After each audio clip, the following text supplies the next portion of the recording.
welcome to day 14 of our Newvember challenge, Learn a New Piece for November. So yesterday we learned a section that ended on the A going to the E, and it had this octave stretch in the left hand, and the last bar was 1 and 2 and quite a busy left hand there. In fact, all of yesterday was a very busy left hand. This is the second of 2 days of what I think is perhaps the trickiest parts of the piece. And again, that's not to put you off, it's to really commend you on A, how well you're doing, and B, to let you know that if you can just master this, you really have conquered it. But also, if you're finding it tricky, it's okay, because it is the trickiest bit. So, today we're starting on that last bar that we learnt yesterday. So this is bar 60. We've got 4 bars today. Again, the right hand is playing something we've done before. I'll just play you through it. 1 and 2 and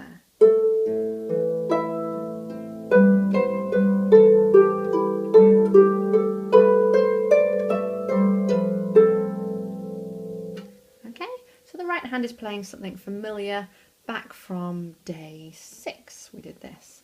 1 and 2 and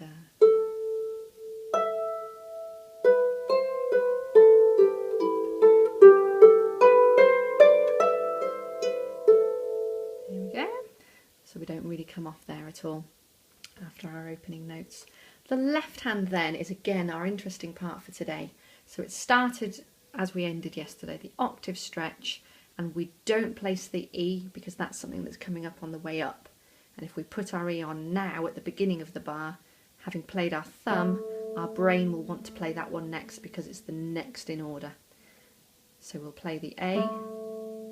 Now we're ready to play this, we can get the 2 on because we're now coming back up. And having played that thumb, or as we play the thumb, we're getting ready on the G.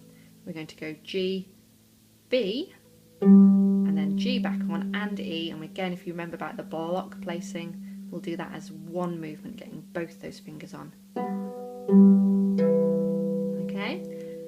And there's that triad shape in the left hand now. So from yesterday, from that bar we learnt yesterday, bar 60, 1 and 2 and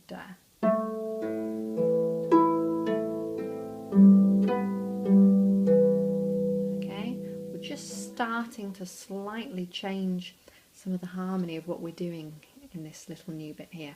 So, having done that, we've landed on the E and finished there. We're then going to do, it's not an octave, it's actually a gap of a 7th. We're having an A at the bottom, but just a G at the top, so one lower than an octave, one smaller. Play those together. Okay, which sounds a bit clashy, that's okay. It's meant to be a little bit dissonant, and then it resolves in our next sort of note where we go to our A, but as a harmonic. There's a couple of different ways to do left-hand harmonics. Personally, I'm someone, if I show you with my other hand, I'm someone that uses the side of my hand like this and plucks above like that. And in so doing, my fingers are pointing up like this. That seems to be less common these days. A lot more people actually use all to do with the thumb, and they use the base part of the thumb and pluck above. One part of your hand needs to be touching the string at the halfway point so that you can then pluck above it. And that's how the harmonic's created. So it's useful to be very comfortable doing these. So that's comfortable for me, or you can do it where you're touching it with the base of your thumb, the sort of fleshy part here, and then you pluck above. Okay, and it's just what's comfy for you. Notice my fingers again are sort of a cup motion upwards. The right hand would do it with this part, which is why I'm not demonstrating the whole move with my right hand, just the positioning. And then having plucked, and as you pluck, you let your hand come away, and then the string can reverberate. Okay, so that came, this is in bar 62, so you had the not quite an octave, the 7th, so A at the bottom, but a G at the top, and then the harmonic. Okay, let's do that in time, bar 62, 62. 1 and 2 and Okay, there's not a lot of time to get ready, and bear in mind I am taking it a little bit slower today as well anyway, because we're in this slightly trickier part. So it's a very quick move, there's no time to be dilly-dallying having played that chord. Straight on. And then we're back to normal plucking again, and it's 3 in a row, A, G, F, A, G, F, and a thumb on the C. And we really have now entered a slightly new harmonic feel to it, because we're sort of in a sort of F type chord there.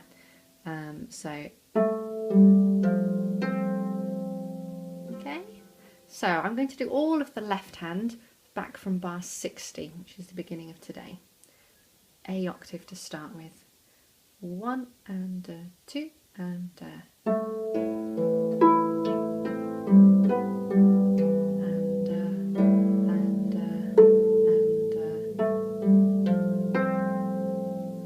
okay, so a lot of busyness going on with that.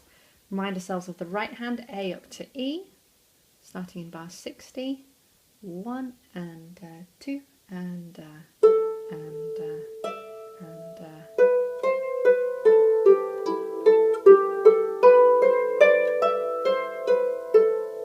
okay, same as we learned all the way back in day 6. Okay, let's try these hands together now.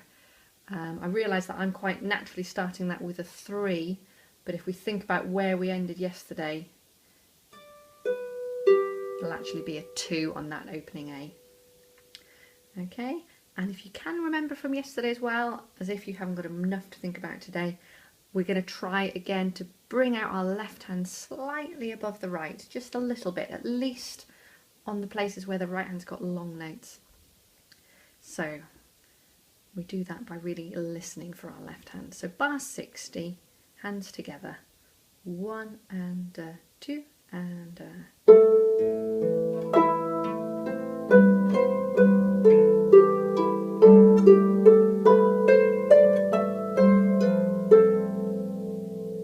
there we go.